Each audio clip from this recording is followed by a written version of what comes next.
My name is Iris Archer. I'm 33 years old. 2 weeks ago, my mother rang my doorbell for the first time in 9 years. She stood on my porch in a beige cardigan, holding a carry-on suitcase and a folded piece of paper. The paper wasn't an apology. It was a list, handwritten. Blue ink, bullet points. Every bullet had a dollar sign. Total, $925,000. She didn't say she was sorry. She didn't ask about her grandchildren. She said, "We need to talk about the family's future." What she didn't know was that I'd been keeping a list of my own for 9 years. Every returned card, every ignored voicemail, every cruel text my sister sent about me behind my back. 29 items, dated, filed, sitting in a navy blue binder in the bottom drawer of my desk. She brought a list of what she wanted. I brought a list of what she did. By the time you finish this video, you'll understand exactly why that binder mattered more than any bank statement I own. Before we go further, if stories like this hit close to home, take a second to like and subscribe. Drop a comment telling me where you're watching from and what time it is where you are. I read every single one, and it genuinely helps this story reach the people who need to hear it. Let me take you back to the summer I turned 24. The summer my family decided I wasn't one of them anymore. I grew up in Millfield, Ohio. Population 2,000 and change. One Baptist church, one barber shop, one diner where every booth smelled like coffee and bacon grease no matter what time you walked in. That was my whole world until I was 18. My father, Kenneth, worked at the lumber yard on Route 7 for 31 years. Same shift, same boots.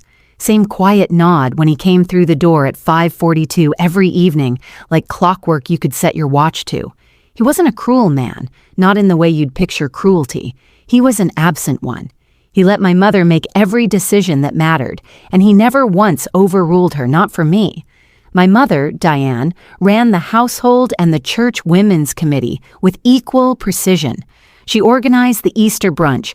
She coordinated the prayer chain. She decided who brought what to every potluck, and nobody argued. Not the pastor's wife, not her own sisters, nobody. My sister Paige was 4 years younger and everything I was not. Loud, confident, the kind of girl who got voted homecoming queen and acted surprised about it. Mom adored her. Dad called her sunshine. I was the quiet one, the one who did the dishes without being asked. The one who scored perfect on every math test and never got a party for either. I'm not saying this with bitterness. I'm telling you because you need to understand the math. In our family, love was a budget, and Paige was always the line item that got funded first. When I was 18, I got a full scholarship to Ohio State, first Archer to ever go to college. My mother packed my suitcase herself, and she slipped a card inside, the kind with flowers on the front. Her handwriting on the back. "Come home soon. You belong here." I kept that card for 15 years. It's still in my desk drawer, right next to the binder. It was the last kind thing she ever wrote to me. I didn't know that yet. I just knew I was leaving home for the first time, and some part of me was scared, and that card felt like a rope tying me back to something solid. I was wrong about what it was tying me to. I met Marcus Ellison in advanced statistics, spring semester of junior year. He sat 2 rows ahead of me and solved regression problems like he was reading a grocery list. Calm, methodical, never rushed. He was an engineering major with a computer science minor on a partial scholarship from Cleveland. His mother, Cora, was a retired school librarian. His father left when Marcus was 4 and never came back. Cora raised him alone. 2 jobs until he turned 16, then 1 job and 3 volunteer commitments, because by then she didn't need the second income. She just needed to keep giving. Marcus was biracial. His mother's eyes, his father's jawline, and this way of listening that made you feel like everything you said actually mattered. Our first date was at a taco truck near campus. He paid with crumpled singles. I paid with quarters. We split a horchata and talked until the truck closed for the night. He told me he wanted to build something. He didn't know what yet, but something that solved a real problem. I told him I wanted a job where the numbers meant something. He said, "Then we're in the right field." We dated for 3 years before he proposed. 3 quiet, steady, unremarkable years. He met my parents twice. The The first time, my mother smiled too wide and called him Michael instead of Marcus. The second time, she got the name right, but she never once looked at him while she said it.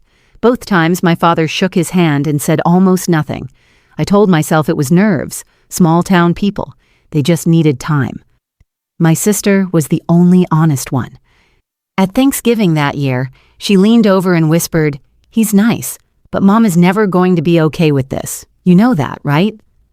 I didn't know that. Not yet. Marcus proposed on a Tuesday. No ring at first, just a conversation at our kitchen table in our tiny apartment near campus. He said, "I want to spend my life with you. I want to build something with you. Will you let me?" I said yes before he even finished the sentence. I called home that night. My mother picked up on the third ring. I told her. The line went quiet for 7 seconds. I counted because counting was already becoming the thing I did when I couldn't process what silence meant. "You need to think about what this means for this family, Iris," she finally said. Not congratulations. Not tell me about the ring. A warning. My father got on the extension. He cleared his throat twice and said nothing at all.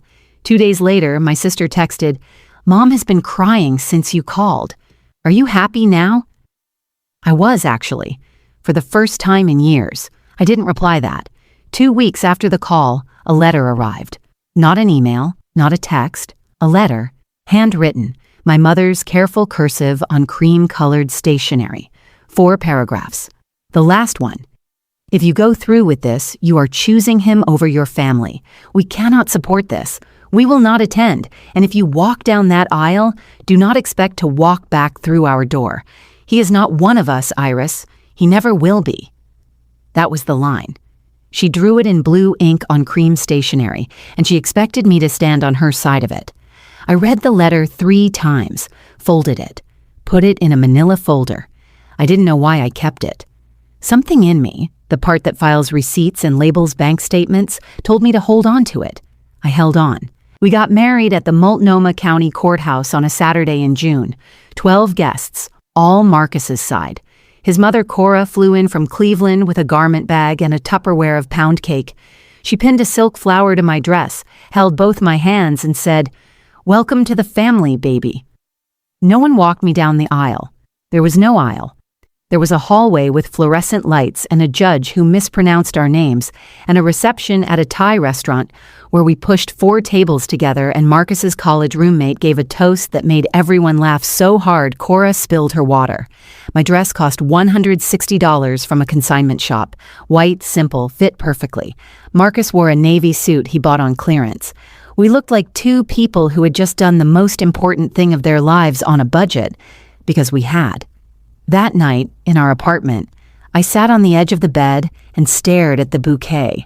Grocery store roses, $6, and my hands shook. Not from doubt, from grief. I had just gotten married, and the 2 people who raised me hadn't cared enough to watch. 1 week later, I mailed a card to Millfield. Inside, our wedding photo, Marcus and me on the courthouse steps, grinning.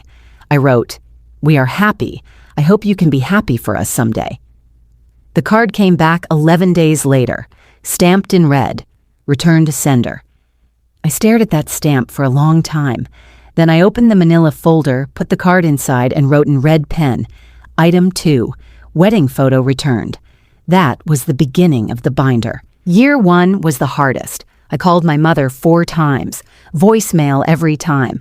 I left messages, short, careful, the kind where you choose every word because you know it might be the last one she ever listens to. "Hi, Mom, just calling to say hi, we're doing well. Marcus got a job at a software company downtown. I'm studying for the CPA exam. I miss you. Call me back whenever you're ready." She never called back. I sent a card for her birthday, a card for my father's birthday, a card for Christmas. All 3 came back with the same red stamp. My father sent 1 text, February, 4 words, "Your mother needs time." That was it. No follow-up. The 4 words sat in my phone like a voicemail I couldn't delete. My sister posted a family photo that spring. Mom, Dad, Paige, Paige's boyfriend, all smiling. Caption, "Sunday dinner with my people." I wasn't in it. I'd never been invited. I printed the screenshot. Not to torture myself. I'd started doing something I couldn't fully explain, filing things. Every returned card, every unanswered call log, every piece of evidence that my family had decided I no longer existed. By March, the folder was thick enough that I transferred everything into a proper binder. Navy blue. 3 rings. He is not one of us. Her voice played in my head at strange moments. In the grocery store, at the dentist, at 2 a.m. when Marcus was asleep and the apartment was dark. I wanted the words to stop hurting. They didn't stop, but they got quieter, and the binder got thicker. By year 2, Marcus quit his job, not recklessly. He had a plan. For 6 months, he'd been building a prototype on nights and weekends, a compliance platform for small businesses, the kind of software that made SEC filings and financial audits less painful for companies that couldn't afford a legal team. He knew compliance. I knew finance. Between the two of us, we understood the exact problem nobody else wanted to solve. He set up a desk in our garage, 2 monitors, a space heater, a whiteboard he bought at Goodwill for $12.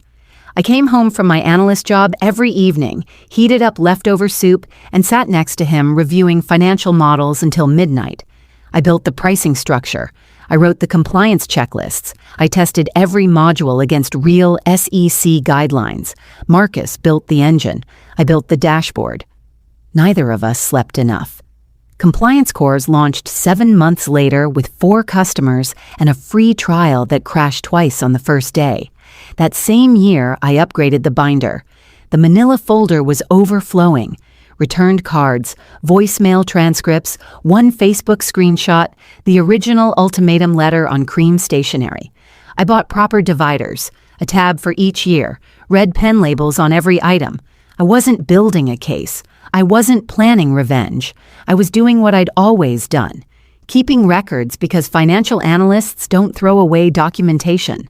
Ever. Liam and Sophie arrived on a Wednesday morning in November, 6 pounds each, identical dark curls. Sophie screamed for 4 hours straight. Liam slept through all of it. Marcus cried. I had never seen him cry before. He held Sophie in his left arm and Liam in his right, stood by the hospital window and said, "They are going to know they are loved every single day." Cora flew in the next morning and stayed 2 weeks. She cooked. She cleaned. She rocked Liam at 3 a.m. while I fed Sophie. She brought a blanket she'd crocheted, yellow and white, soft enough to make you cry, and a silver bracelet for each baby, engraved with their birthdays. That was what a grandmother looked like. I had sent Diane the ultrasound photos 5 months earlier. Returned. Birth announcements. 2 cards, 1 for each twin. Returned. Photos of Liam sleeping on Marcus's chest, Sophie gripping my finger. Returned. Items 13, 14, 15. My sister texted someone we both knew from high school. That friend screenshotted it and sent it to me without comment. Paige's text read, "Her children don't have real grandparents. That's what she chose." I sat in the nursery with that text on my screen for 11 minutes. Sophie was asleep in the crib. Liam was in my arms. I could hear Cora in the kitchen, humming something low and sweet while she washed bottles. My children had a grandmother. Her name was Cora Ellison, and she flew in from Cleveland every 6 weeks and never once missed a birthday. I printed the text, filed it. Item 16, red pen, dated. By year 4, the binder had 19 items. I want to be clear about something. I didn't keep it out of spite. I didn't flip through it at night, feeding some fantasy of confrontation. Most weeks I forgot it existed, sitting in the bottom drawer behind tax folders and old insurance documents, collecting dust. But every time something arrived, a returned card, a forwarded screenshot, a voicemail I saved because deleting it felt like erasing proof, I filed it. Print, label, date, red pen, tab. Marcus asked me once, "Why do you keep all of that?" I told him the truth. Because someday when the kids are old enough, they might ask why they don't have grandparents on my side, and I want them to have facts. Not my version, not her version, the receipts. He nodded. He understood receipts. He was an engineer. Engineers keep build logs. By then, Compliance Corps had 11 employees and a real office in the Pearl District. We hired a part-time nanny. We ate dinner together every night at 6:30, non-negotiable. The silence from Ohio had become a fact of life, like weather. Some days I noticed it. Most days I didn't. Year 5, 15 employees. A real office with a sign on the door. We bought our first house. A craftsman bungalow with original hardwood and a backyard plum tree the twins claimed as their fort. I remember signing the mortgage papers and thinking, this is ours. Nobody gave us this. We built it. Liam and Sophie started kindergarten. They rode the same bus, sat in the same row, argued about who got the window seat. Normal. Beautifully. Painfully normal. On a Tuesday night in October, I made the mistake of checking Facebook. Diane had posted a photo from a Thanksgiving preview dinner. New dining set, Paige and her husband, a baby in a high chair. My nephew. I had never met him. Caption, my whole world. 3 people in the photo. No me, no my children, no Marcus. I closed the app and went to bed. I didn't cry. I'd stopped crying about Diane Archer somewhere around year 3. Some wounds don't heal. They just go numb. Paige got married in year 6. I learned about it from Instagram. White church. The same one I was baptized in at 12. 200 guests. Paige in a cathedral-length veil. Mom in lavender. Dad in a new suit I'd never seen. Live band, 5-tier cake, a sparkler, send-off. They hadn't invited me. They hadn't even told me. I found out 4 days after the wedding from a high school friends group photo captioned, Best Wedding of the Year. I zoomed in. My parents were in the second row, smiling, arms around each other. Dad looked thinner. Mom looked exactly the same. I stared at that photo for a long time, not because I was jealous of the wedding. I had mine. 12 people. Thai food, a $160 dress, and the best man I'd ever known. I stared because they looked happy, and they looked happy without me. I did something I probably shouldn't have. I ordered handmade linen napkins from a shop in Portland, monogrammed with Paige's new initials, and wrote a card. Congratulations on your wedding. I wish you and your husband every happiness. Love, Iris. The package came back 3 weeks later, unopened, tape untouched. Item 17, gift return, Paige's wedding, red pen, dated. Year 7 changed the trajectory of everything. Compliance Corps landed its Series B, $12 million from a venture capital firm in San Francisco. I remember the phone call. Marcus was in the kitchen making pancakes for the twins. His phone rang. He listened, nodded, hung up, turned to me and said, "They said yes." I did the math before the pancakes were done. $12 million in funding, a post-money valuation of $68 million.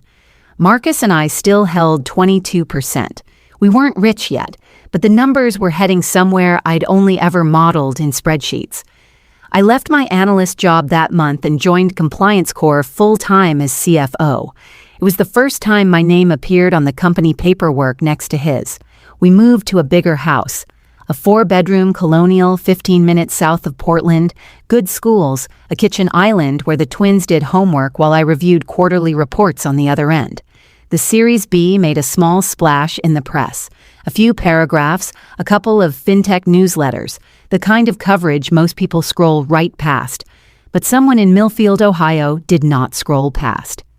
2 weeks after the article ran, an old friend texted me, "Hey, kinda random, but your mom asked me what Series B meant at church on Sunday. Just thought you should know."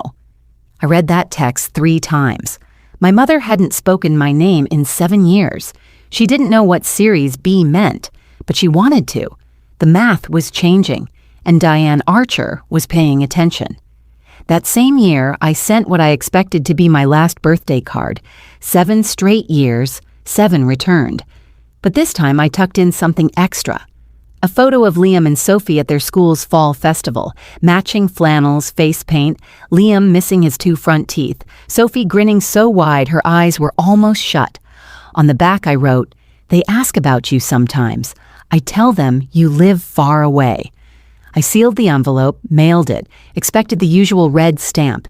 It came back in 9 days instead of 11, and this time, something was different. The envelope had been opened, the flap creased, resealed with a strip of clear tape. I held it up to the light. The card was inside. The photo was inside. But someone had taken them out, looked at them, and put them back, carefully, deliberately, then sent it back anyway. I sat at the kitchen table turning that envelope over in my hands for a long time. Someone in that house, my father, I was almost certain, had opened it, looked at my children's faces, and chosen to seal it back up and return it like nothing had happened. Item 20, red pen, dated. That one took me 3 days to file.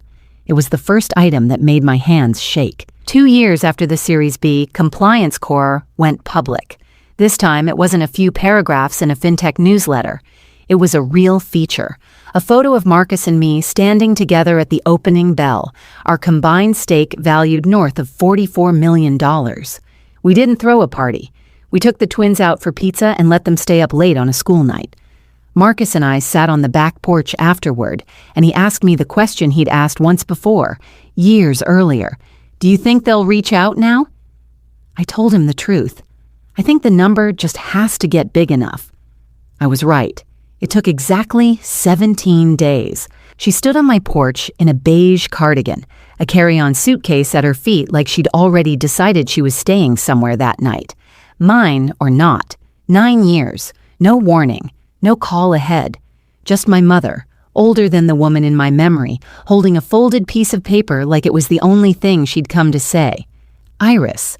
Not I'm sorry. Not how are the children. Just my name. The way you'd address someone you were about to negotiate with. She held out the paper. I didn't take it right away. She unfolded it herself and started reading from it, out loud like she'd rehearsed it in the car. 29 bullet points, medical costs. Family investment. The remaining mortgage on the house I hadn't lived in for over a decade. A number at the bottom, underlined twice. $925,000. We need to talk about the family's future, she said, not asking, announcing. I stood in my own doorway and looked at her, really looked, for the first time in 9 years. She looked smaller than I remembered, older, and underneath the beige cardigan and the careful posture, I could see it. She wasn't here for a daughter. She was here for an asset that had finally appreciated. I didn't raise my voice. I didn't cry. I said, "Give me 1 minute." And I went inside. I opened the bottom drawer of my desk, past the tax folders, past the old insurance documents. I pulled out the navy blue binder, 19 years, 29 items, the entire architecture of 9 years of silence, indexed and dated in red pen, because that's what she'd taught me to be. Precise, prepared, a woman who kept records. I walked back out onto the porch and set the binder down on the table next to her list. "You brought a list of what you want," I said. "This is a list of what you did." I opened it to item 1, her own letter, her own handwriting, on the same cream stationery she probably still bought from the same drugstore in Millfield. "He is not one of us. He never will be." Her face didn't move, but her hand did. She reached for the edge of the binder, and I gently closed it before she could turn the page herself. "Item 2, I said, "our wedding photo, returned, unopened, 11 days later." I didn't need to open the binder for that one. I had it memorized. Items 13 through 15, ultrasounds, birth announcements, photos of your grandchildren as newborns, all returned. Item 16, a text from Paige, forwarded to me by a mutual friend saying my children don't have real grandparents. I watched something flicker behind her eyes at that one. Not guilt, exactly. Recognition. She remembered that text. She'd probably read it herself, in her own kitchen, and said nothing. Item 17, wedding napkins I sent Paige as a gift, returned, unopened, tape untouched. And item 20. I said this one slower. A birthday card with a photo of your grandchildren at their school festival. Someone in your house opened it, looked at their faces, and sent it back anyway. I let that sit in the air between us for a long moment. Somewhere behind me, through the screen door, I could hear Liam and Sophie arguing over a board game, completely unaware that the woman on the porch was the answer to a question they'd asked me more than once. "Why don't we have grandparents like the other kids?" 9 years, I said. Not one call answered, not one card kept. not one birthday. And the one time you opened something I sent you, it was to look and then throw it away anyway. My mother's jaw tightened. For a second, I thought she might actually apologize. There was something in her face that looked almost like it was reaching for the words. Instead, what came out was, "We're your family, Iris. Family doesn't keep score." I almost laughed. Not because it was funny, because it was the most honest thing she'd said in 9 years, and she still didn't understand what it meant. "You're right," I said. "Family doesn't keep score. You did. Every time you decided I wasn't worth a phone call, that was you keeping score, and I always came out at 0. I just wrote it down so I'd remember it accurately, instead of remembering it the way you'd want me to." I told her the rest calmly, because there was no reason left to be anything but calm. I'd spent 9 years being calm about this. One more conversation wasn't going to break that. "You didn't want a daughter," I said. "You wanted an asset you could ignore right up until the day it appreciated. I'm not paying a debt that was never owed. I never took a cent from you. I built everything I have with a man you called not one of us, and his mother, who showed up for every single birthday you missed." I told her about Cora, about the crocheted blanket still on Sophie's bed, about the silver bracelets still worn on special occasions, about a woman with no blood relation to my children who had shown up more in 9 years than my mother had in a lifetime. "My children have a grandmother," I said. "Her name is Cora Ellison. If you ever want to actually know your grandchildren, not their college fund, not their family's net worth, them, that door is still open, but it isn't the one with a dollar sign on it. That door closed 9 years ago, and you're the one who closed it." She stood there for a long moment, the list still in her hand, unsigned by me, unanswered.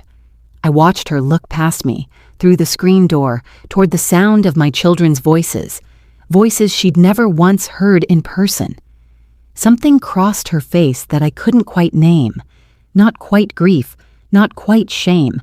Maybe just the first honest math she'd done in years, the moment the number in her head, $925,000, collided with a number she couldn't put a value on and never had. "So that's it," she said. "After everything, that's your answer."